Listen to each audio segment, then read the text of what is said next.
देवादिदेव प्रणाम। श्री हरि विष्णु, आपने हमारी भूल का परिमार्जन कर दिया। भूल? कैसी भूल महेश्वर? यदि आप भूल करने लगेंगे तो साधारण प्राणी की क्या गति होगी? और वैसे भी मैंने तो आप ही की इच्छा अनुसार अपने कर्तव्य का पालन ही किया है। श्री हरि, आपने तो अपने कर्तव्य का पालन किया है, पर अब तो भोलेनाथ को भी अपना कर्तव्य करना चाहिए। मेरा कर्तव्य क्या है देवी पार्वती? भविष्य में किसी को भी वरदान देने पर प्रतिबंध लगाना। समाप्त कर दें अब वरदान देने की परंपरा। यह कार्य अब ब्रह्मदेव व श्री हरि विष्णु को सौंप दें। नारायण नारायण। माता, जो दे वो देवता, और देवता देने का कार्य कैसे समाप्त कर सकते हैं? भगवान भोलेनाथ ना परंपरा त्यागेंगे, ना अपना उदार स्वभाव। वो तो भोले भंडारी हैं। अर्थात फिर से कोई को पात्र निर्दोष जन पर अत्याचार करने आएगा? नहीं नहीं माता, अब भगवान भोलेनाथ केवल सुपात्र को ही वरदान देंगे। सच्चे भक्तों को हानि भी तो नहीं होनी चाहिए। निश्चिंत रहो देवी पार्वती, अब तुम्हें कुछ कहने का अवसर नहीं मिलेगा। अब हम वरदान देने से पूर्व पात्र की परीक्षा लिया करेंगे। देवादिदेव महादेव की जय, पालन करता श्री हरि विष्णु की जय, भगवान भोलेनाथ की जय। शिव शंकर का जय घोष कैलाश में गूंज उठा। शिव शंकर सदा ही अनेक लीलाएं करते आए हैं और भस्मासुर के साथ खेला गया खेल भी उनकी लीला का ही एक अंग था। महेश्वर शिव भक्त जनों को प्रसन्न करने के लिए उनके आवाहन पर सदा ही तत्पर रहते हैं।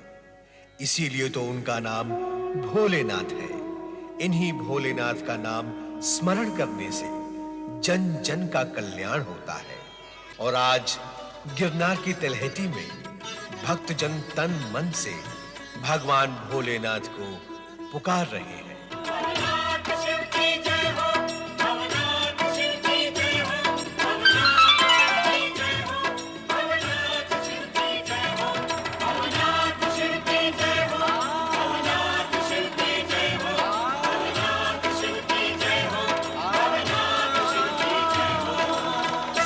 नारायण नारायण।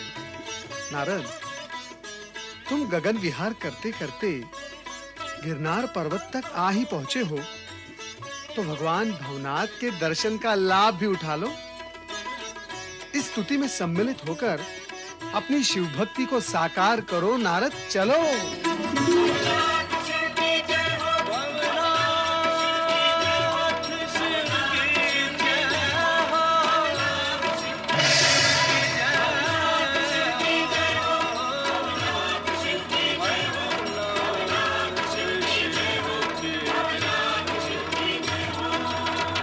नारायण नारायण। देव ऋषि नारद की जय, देव ऋषि नारद की जय, देव ऋषि नारद की जय। ऋषिवर उठे आप मेरे चरण स्पर्श करके मुझे पाप का भागी न बनाएं। देव ऋषि नारद, हमारे सौभाग्य से जब आप यहाँ प्रकट हो ही गए हैं, तो कृपा कर भगवान भवनाथ की कथा सुनाएं। हाँ देवर्षि, आप तो इस कथा के प्रत्यक्ष साक्षी रहे हैं। ऋषिगण, कथा तो आप भली भांति जानते ही होंगे।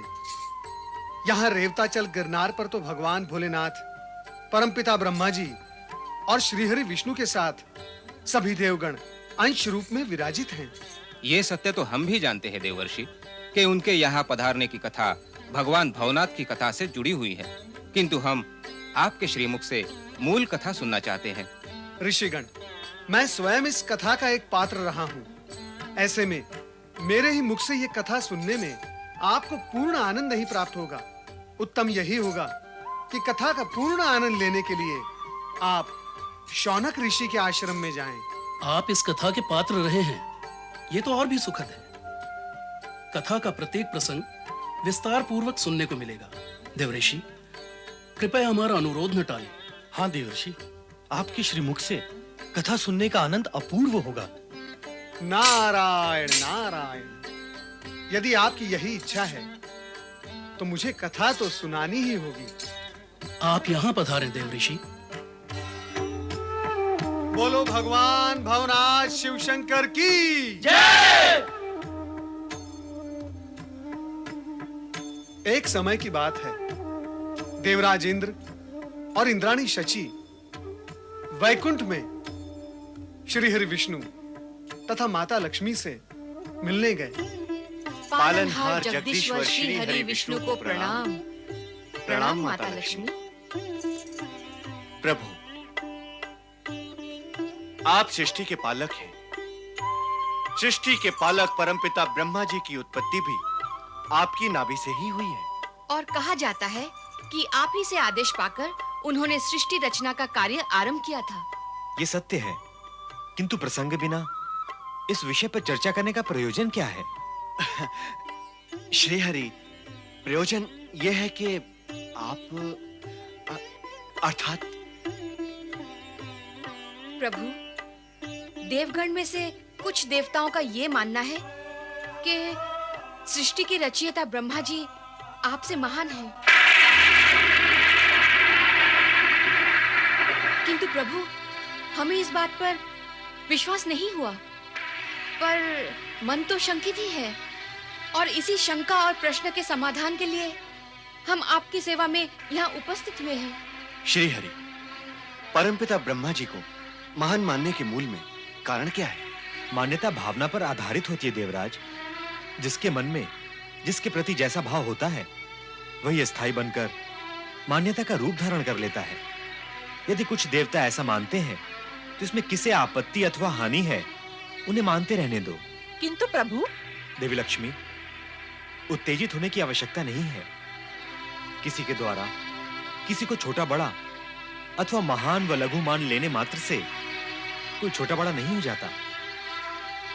मान्यता के पीछे भाव और भाव के नीचे सत्यता भी तो होती है। इस समय मैं आपके तर्क मानने की स्थिति में नहीं हूँ प्रभु। तो फिर तुम्हारी स्थिति क्या मानने की है देवी? यही कि ब्रह्मा जी आपसे अधिक महान नहीं है। तुम जो मानती हो वो सब मान ले, ये आवश्यक तो नहीं देवी। सत्य को तो सभी मानेंगे ना प्रभु। देवी शची, तुम उन देवताओं के नाम बताओ जो इस प्रकार का मिथ्या भ्रम फैला रहे हैं।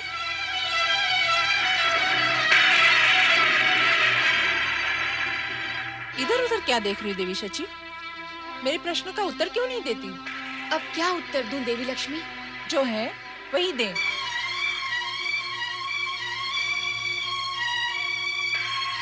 आप विवश कर रही हैं तो बता दूं कि स्वयं देवगुरु बृहस्पति जी ब्रह्मा जी को भगवान विष्णु से श्रेष्ठ और महान मानते हैं। प्रभु, आपके विरुद्ध ये जो मिथ्या प्रचार हो रहा है, इसे आपको तुरंत ही रोकना होगा, अन्यथा आपकी महानता पर प्रश्न चिन्ह लग जाएगा। देवी लक्ष्मी, महानता का प्रश्न चिन्ह लगाने का कार्य अज्ञानी करते हैं, और जो अज्ञानी ये सोचते हुए कहते हैं उसकी चिंता ज्ञानियों को क्यों करनी चाहिए भला?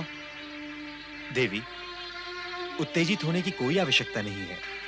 समय आने पर सब कुछ अनुकूल हो जाएगा। संभव है ऐसा प्रचार होने से किसी का हित हो। मुझे आपके आश्वासन से संतोष नहीं हुआ है प्रभु। यदि इस दिशा में आप सक्रिय नहीं हुए तो स्वयं मुझे ही कुछ करना होगा। क्यों देवराज, आप और देवी सची इस सत्य को स्वीकार करते हैं कि जब जब देवताओं पर संकट आया, उन्हें असुरों और दैत्यों ने पीड़ित किया, तब तब श्री हरि ने उन्हें संकट से उबारा और उनका उद्धार किया? भगवती, इस सत्य से तो संपूर्ण जगत ही परिचित है। और इसी सत्य से जुड़ा हुआ दूसरा सत्य ये भी है कि ब्रह्मा जी ने सदा आपके शत्रुओं अर्थात असुरों का पक्ष लिया है। उन्हें इच्छित वरदान देकर बलवान बनाया है। उन्हें शक्तिशाली बनाकर देवताओं के लिए समस्याएं, संकट और विपदाएं खड़ी की है। क्या मैं असत्य कह रही हूँ? नहीं देवी लक्ष्मी, सत्य तो यही है। फिर भी देवता यही मानते हैं।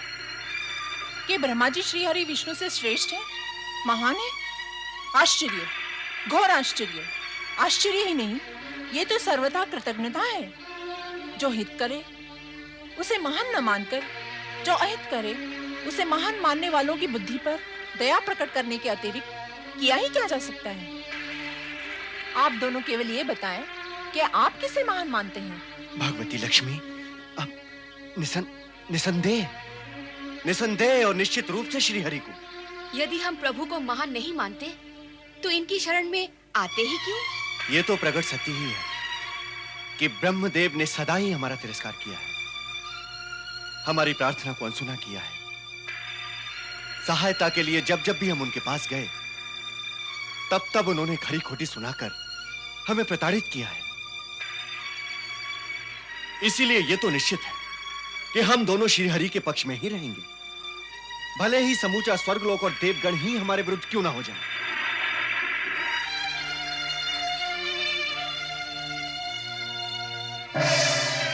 प्रभु, मैं इसी समय ब्रह्मलोक जाकर ब्रह्मदेव से इस प्रश्न का उत्तर पूछूंगी। किस प्रश्न का उत्तर देवी?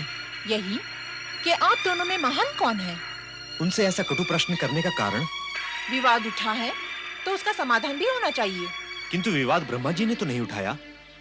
उन्हें तो संभवतः इसके विषय में कुछ ज्ञात भी ना हो। देवी, देवी, आप इस व्यापक सत्य को क्यों भूल गईं कि विवाद उठाने वाले अत्यंत ही निम्न कोटि के, स्वार्थी एवं तुच्छ प्रवृत्ति के प्राणी होते हैं, जो अपनी स्वार्थ पूर्ति के लिए विवादों को जन्म देते हैं। जिनके विषय में विवाद उठता है वो तो प्राय इस विषय से अनभिज्ञ होते हैं। देवी, देवी, ऐसे समय में आपका ब्रह्मा जी के पास जाना और उनसे प्रश्न करना उचित नहीं होगा।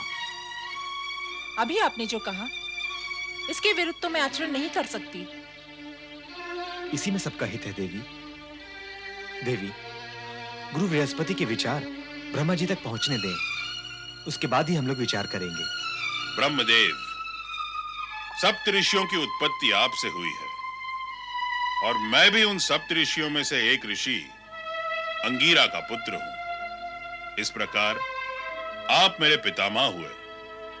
आपका पौत्र होने के नाते आपके विरुद्ध कुछ भी सुनना मेरे लिए असहनीय है। बृहस्पति, तुम हमारे पौत्र हो, इसको तो सारा जगत जानता है, किंतु हमारे विरुद्ध किसने क्या कहा और तुमने क्या सुना, वो तो हम भी नहीं जानते। अतः हम जो जानते हैं उसकी चर्चा न करके वो सत्य प्रकट करो जो हम नहीं जानते।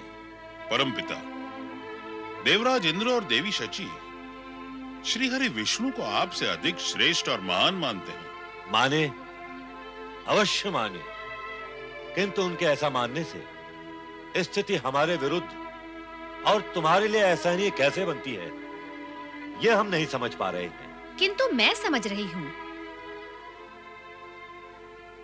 तुम बृहस्पति को बोलने दो। देवी, परमपिता, श्री हरि विष्णु को आपसे श्रेष्ठ और महान मानने का क्या यह अर्थ नहीं हुआ कि आपका स्तर, पद, प्रतिष्ठा उनसे नीचे है, कम है, तुच्छ है?